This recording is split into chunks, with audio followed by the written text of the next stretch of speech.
This diva has it going on, and accessories make her outfit. From the cell phone to the purse, Nancy, the big old pink sunglasses, she has everything covered. That is just such a great cake. And it's really easy to make. Is and it it's really? tasty too. All right, how did you get the base of the dress? Well, it's a special pan. It's a three-dimensional pan. But let's start with the recipe first.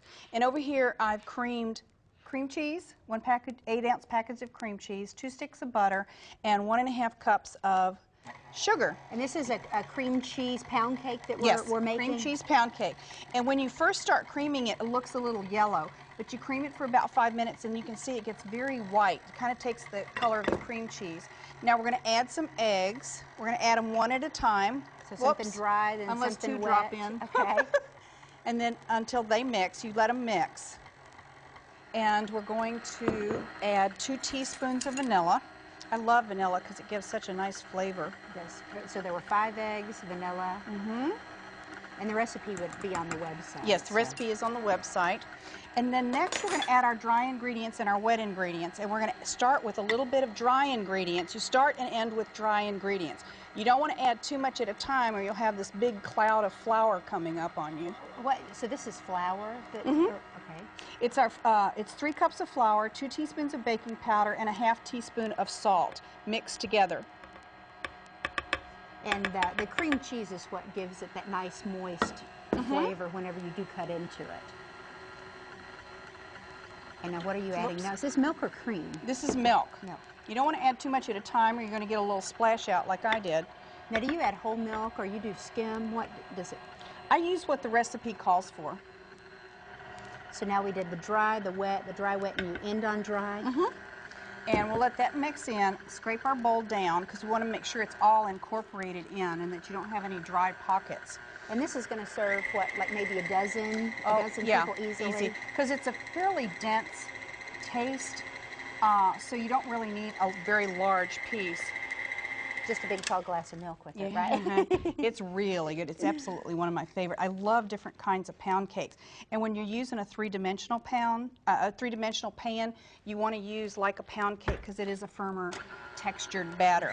Now I'm just going to give it one last little Now, will it mix. bake differently in this pan, Nancy, than a normal pan? Well, it'll bake evenly. Why don't you go ahead and spray the pan? You want to make sure that the whole pan is sprayed as well as the center core piece. Now, the core piece is in there so that you get even baking throughout, because otherwise it's a really solid piece. Now, I'm going to take this off and pour it in there. Now, this piece actually fits down on top of another piece that's down there. It has like a leg that's It has like a leg. place. So it's actually going to stay in place. And hold it still. So this is kind of a grown-up version of the dog cake. Now, how long would you bake this? You bake it at 325 for about an hour to an hour and 5 minutes. And you want to test it with your toothpick to make sure that it's done. And then you want to cool it. Now we've cooled this one about 15 minutes, and you have your core in here, so you just want to pull your core out. And you're going to take the crown off. And then I'm going to take the crown off. Now I'm just going to take it off level with the pan so that, 1, it's easier to level that way, and 2, then you still have a little bit more of height with the cake. You could also level it down to flush with her actual skirt. Then you just turn it upside down. And the cooling is crucial. Absolutely, because if it doesn't, you may have it kind of crumble on you when you actually get ready to do it. And that's the way it looks. Okay. Now, to get her dressed, we're going to use fondant. And fondant is an icing that you roll out like sugar cookie dough, or pie crust. And I have this covered because it does dry out. So it's like sugar paste. It's like they call it sugar paste. Yeah, you'll have seen that too. And some people are intimidated to work with this, but it's a great point to start for beginners because you can just roll it out if you mess it up. I love it. And you can see I've rolled this out to about 15 inches. You can see it's very pliable.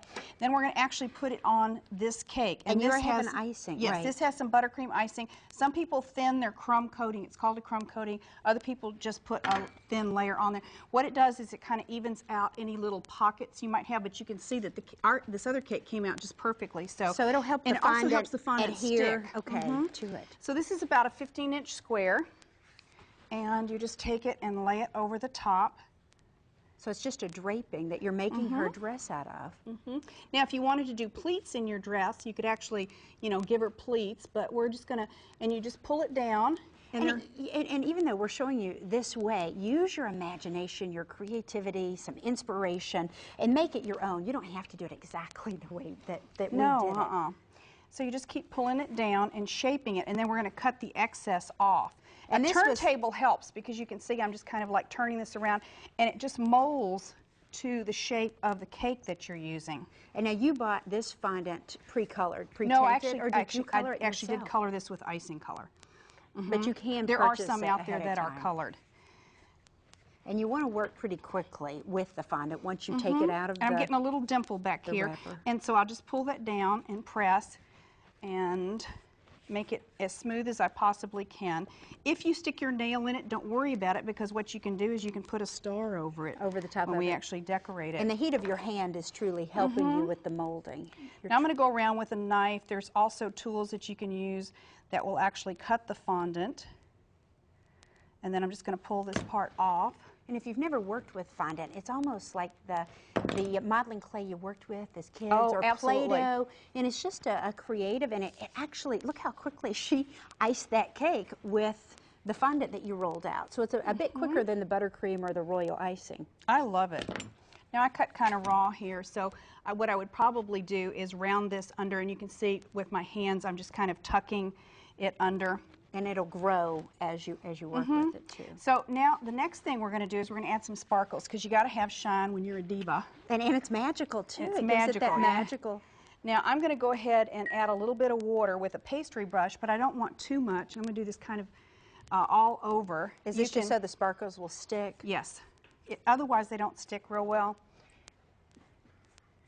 And it makes the fondant a little shiny. You can see I did it better in the front than I did in the back. And when you're working with fondant, you can sometimes put a border on, but I didn't want to put a ruffle on her skirt because I really just didn't want to be bothered. Now, so will the got water shine all stay, over that. or no, that'll fade It as will it a little dries? bit. And this then, is a sprinkling of magic here. This is sugar, right? Yes. And you can get these in different colors? Yeah. I just like the white because I think it gives, you know, a real shiny look and a little more natural than, you know, some of the colors do, especially for this dress. So, okay, so we've got that. We'll put her back up straight. And when I said it was sugar, it honestly is like a flake. It looks like... It looks really good if you're trying to do snow anywhere. Why don't you stick a couple of stars on here? Now these are, you bought these, right? You Yes, didn't cut these are these called out? jumbo sprinkles. You could cut the fondant out if you wanted to, but I'm more or less into quickness. The ease, yes. And so since these are already cut for me, it just makes it so much faster. But you could cut them out if you wanted like some big stars, if you wanted to give her, you know, a scepter or something like that. Now, if they don't stick, you might want to have just a round tip with some icing in it. Would you use buttercream? You could just use buttercream on it, because you can use buttercream on top of fondant. And then, to finish her off, with the bodice, right. you can get these little doll picks so that they actually just stick right into the cake. Her bodice is about 2 inches wide by 5 inches around, and you can see she has a little bit of a seam where her zipper would be in the back, and then her little shoulder straps. And you even added the little hair accessory. To match the fondant. And they come with different colors here, you know, to match. You can get, you know, whatever matches, and then you just stick her in like that. And again, if you're going to be doing this for a younger child, I wouldn't put the sunglasses or the purse or anything small, because, you know, they could actually swallow it and it could be a choking hazard. But, you know, for an older daughter, this would be just so perfect. Yeah, like for Sweet 16. Now, tell me, the other one, our model, has a wrap. How would you do that, Nancy? That's about 1.5 inches. You just cut a strip of your fondant about 1.5 inches by about 14 inches to just go around her shoulders. Okay, and this would be great for, you know, I know we talked about an older diva party, but for a teenager, do something about getting all dolled up, you know, have some different ideas, the prom, Sweet 16. I mean, there's so many wonderful ideas that you could do this cake for. And how quick and easy was that? We need to put a few more stars here, and I think she's ready to party. You mentioned the dark hair, but you could personalize this cake maybe with a blonde, and she would look like my daughter or your daughter or your granddaughter. Okay. Well, a great idea. We hope you'll give it a try.